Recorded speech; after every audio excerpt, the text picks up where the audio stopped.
Se os tubarões fossem homens. Se os tubarões fossem homens, eles fariam construir resistentes caixas do mar para os peixes pequenos com todos os tipos de alimentos dentro, tanto vegetais quanto animais. Eles cuidariam para que as caixas tivessem água sempre renovada e adotariam todas as providências sanitárias cabíveis. Por exemplo, um peixinho ferisse a barbatana, imediatamente ele faria uma atadura a fim que não morressem antes do tempo. Para que os peixinhos não ficassem tristonhos, eles dariam cá e lá uma festa aquática, pois os peixes alegres têm gosto melhor que os tristonhos. Naturalmente também haveria escolas nas grandes caixas. Nessas aulas os peixinhos aprenderiam como nadar para a goela dos tubarões. Eles aprenderiam, por exemplo, a usar a geografia, a fim de encontrar os grandes tubarões, deitados preguiçosamente por aí. A aula principal seria naturalmente a formação moral dos peixinhos. Eles seriam ensinados de que o ato mais grandioso e mais belo é o sacrifício alegre de um peixinho, e que todos eles deveriam acreditar nos tubarões, sobretudo quando esses dizem que velam pelo belo futuro dos peixinhos. Se inculcaria nos peixinhos que esse futuro só estaria garantido se aprendessem a obediência. Antes de tudo, os peixinhos deveriam guardar-se antes de qualquer inclinação baixa, materialista, egoísta e marxista. Denunciariam imediatamente aos tubarões se qualquer deles manifestasse essas inclinações. Se os tubarões fossem homens, eles naturalmente fariam guerra entre si a fim de conquistar caixas de peixes e peixinhos estrangeiros. As guerras seriam conduzidas pelos seus próprios peixinhos.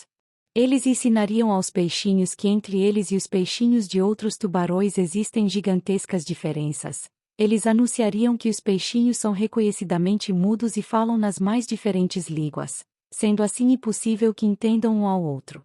Cada peixinho que na guerra matasse alguns peixinhos inimigos, da outra língua, silenciosos, seria condecorado com uma pequena ordem das algas e receberia o título de herói.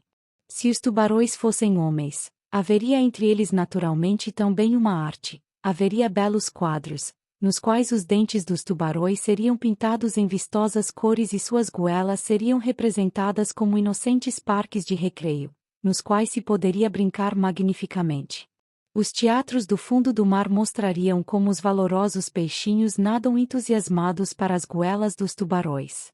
A música seria tão bela que os peixinhos sob seus acordes, a orquestra na frente, entrariam em massa para as goelas dos tubarões sonhadores e possuídos pelos mais agradáveis pensamentos. Também haveria uma religião ali. Se os tubarões fossem homens, eles ensinariam essa religião e só na barriga dos tubarões é que começaria verdadeiramente a vida. Ademais, se os tubarões fossem homens, também acabaria a igualdade que hoje existe entre os peixinhos. Alguns deles obteriam cargos e seriam postos acima dos outros. Os que fossem um pouquinho maiores poderiam inclusive comer os menores. Isso só seria agradável aos tubarões, pois eles mesmos obteriam assim mais constantemente maiores bocados para devorar. E os peixinhos maiores que deteriam os cargos valeriam pela ordem entre os peixinhos para que chegassem a ser professores, oficiais, engenheiros da construção de caixas e assim por diante. Curto e grosso, só então haveria civilização no mar, se os tubarões fossem homens. Bertold Brecht, de 1898 a 1956.